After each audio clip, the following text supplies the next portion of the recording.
Bonjour, aujourd'hui je vais vous parler d'un sujet très important puisqu'il a largement préoccupé de nombreux chercheurs en sociolinguistique, ce concept de diglossie qui est très saillant dans la région du Maghreb, notamment le Maroc, l'Algérie et la Tunisie.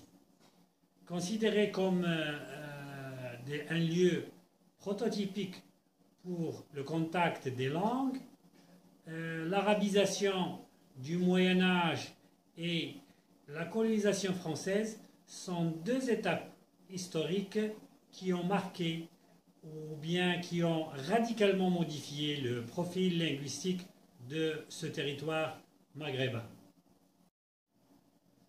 Donc la population usant de deux langues est souvent qualifiée de bilingue. Or, l'étiquette du bilinguisme ne peut pas englober toutes les situations linguistiques du Maghreb.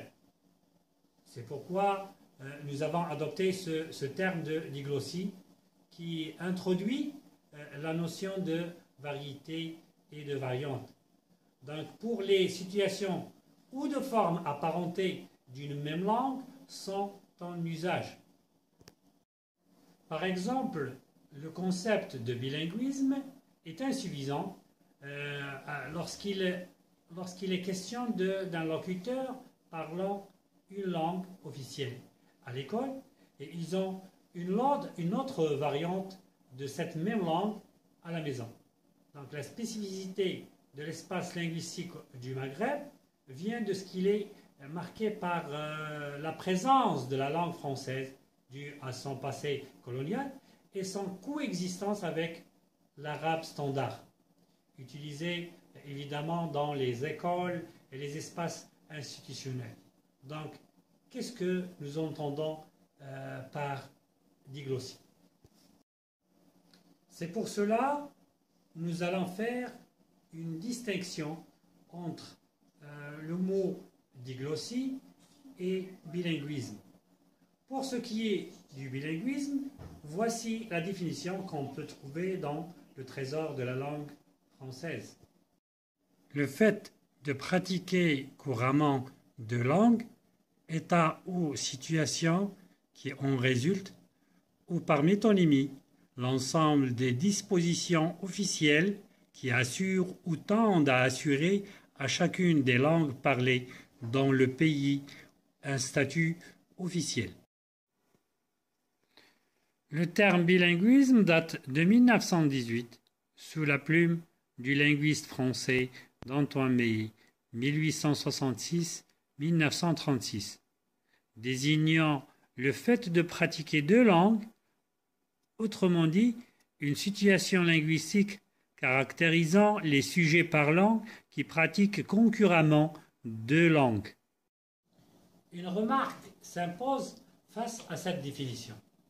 La préposition bi dans le mot bilinguisme implique seulement deux, ce qui est en opposition avec la deuxième partie de la définition. Évidemment, il n'y a pas toujours deux langues seulement. On pourrait avoir tendance à employer le mot plurilinguisme pour souligner le fait qu'il s'agit de plusieurs langues. Édouard Sapir, qui dans son article Dialecte parle du bilinguisme en relation avec la notion de dialecte. Celui-ci affirme que tous les locuteurs qui utilisent la langue normalisée pour les besoins officiels et le dialecte local dans la vie courante sont bilingues. Dans le domaine de la sociolinguistique, Fishman affirme que le bilinguisme est un fait individuel qui relève de la psycholinguistique, tandis que la diglossie est un fait social qui rentre dans le domaine de la sociolinguistique. En ce qui concerne l'origine du terme diglossie, le mot est emprunté du grec. Il est constitué de deux parties, dans la préposition di qui signifie deux fois, et la deuxième partie est issue du mot glossa qui signifie langue. Comment Ferguson définit-il la diglossie? Pour lui, c'est une situation linguistique relativement stable dans laquelle, en plus des dialectes premiers de la langue, il existe une variété superposée très différente, rigoureusement codifiée, qui est largement apprise par le biais de l'école et qui est utilisée pour la plupart des textes écrits et des discours formels, mais qui n'est jamais utilisée pour une conversation ordinaire. Pour illustrer les situations où les deux variétés linguistiques coexistent, il y a la situation arabophone, l'arabe classique et l'arabe dialectal. Par exemple, le Maroc, il y a le darija et il y a l'arabe classique qu'on utilise dans les institutions. Il y a aussi un autre exemple, celui du créole et du français en Haïti. Les situations de diglossie sont caractérisées par un ensemble de traits. Le premier, c'est la répartition des domaines fonctionnels des variétés pour la variété haute. Ce domaine est celui de la culture, de la littérature, de la religion et de la communication. La variété basse, au contraire, est réservée à la conversation informelle, c'est celle de la vie quotidienne. Le deuxième trait, c'est le prestige social de la variété haute. Et le troisième trait, c'est la variété haute est une langue de la littérature reconnue et admirée, alors que la variété basse est une langue de la littérature populaire. Le quatrième et le dernier trait, c'est la variété basse est une langue première des locuteurs, puisqu'elle est acquise dans un certain âge ou bien elle est acquise naturellement.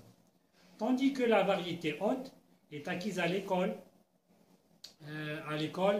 c'est-à-dire transmise par des règles, par la grammaire, par la conjugaison, etc. Ces deux variétés d'une même langue ont une grammaire, un lexique, une phonologie relativement divergents. Le modèle de Fishman articule diglossie comme un fait social et le mot bilinguisme comme un fait individuel, selon les 4 cas de figure suivants. Le premier, c'est il peut y avoir diglossie et bilinguisme. Tous les membres, dans ce cas-là, tous les membres d'une société connaissent la forme haute et la forme basse. Le deuxième, il peut y avoir bilinguisme sans diglossie.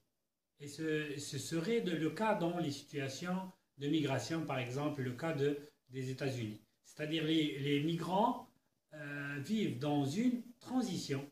Ils doivent s'intégrer dans la communauté d'accueil avec la langue d'accueil. Même s'ils conservent la connaissance d'une certaine pratique, telle que leur langue d'origine, par exemple l'espagnol. Il peut y avoir diglossie sans bilinguisme. C'est le cas des pays en voie de développement, comme les pays africains, où les populations rurales sont essentiellement monolingues. Mais il y a diglossie avec l'une des langues de la colonisation, comme la langue française. Le dernier cas, c'est ni diglossie ni bilinguisme.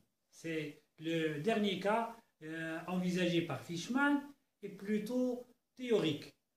Il ne pourrait pas concerner que de petites communautés linguistiques restées isolées. Bien entendu, face aux réalités mouvantes et complexes qui constituent leur terrain d'analyse, ce concept de diglossie ouvre d'autres pistes de recherche et d'autres perspectives pour les chercheurs. Et merci de votre attention.